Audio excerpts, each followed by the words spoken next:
BGM అన్న ఇలాంటి cinema చూస్తున్నప్పుడు మనకి విజువల్ ఎఫెక్ట్స్ ఎంత ఇంపార్టెంటో బీజిఎం కూడా అంతే ఇంపార్టెంట్. సో టాప్ నాచ్ ఉన్నాయి విజువల్స్ అయితే. మనం మార్వెల్ చూస్తాము, డీసీ చూస్తాము, గేమ్ ఆఫ్ థ్రోన్స్ కూడా చూస్తాము.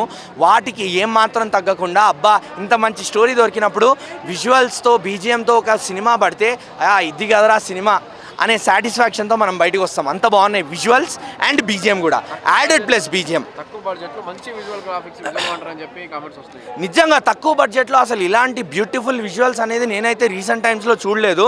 మనకు ఒక విజువల్ ట్రీట్ కావాలి అంటే మాత్రం బడ్జెట్ 100 కోట్లు 150 కోట్లు అనేది మినిమం అయిపోయింది ఈ రోజు రేపట్లో.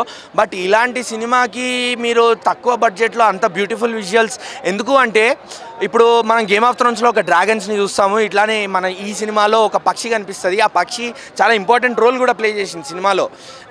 అదొక్కటే కాదు, యాక్షన్ సీక్వెన్సెస్లో కానివ్వండి, మంచు మనోజ్ గారి రోల్ బ్లాక్ స్వార్డ్.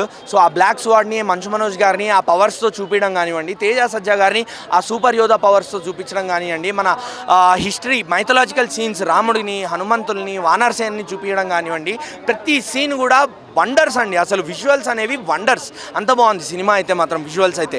అండ్ ఈ విజువల్స్కి బ్యాక్గ్రౌండ్ మ్యూజిక్ అనేది మాత్రం యాడెడ్ ప్లస్ సినిమాలో ఇంకొంచెం ఇన్వాల్వ్ అయ్యేలా చేస్తాయి.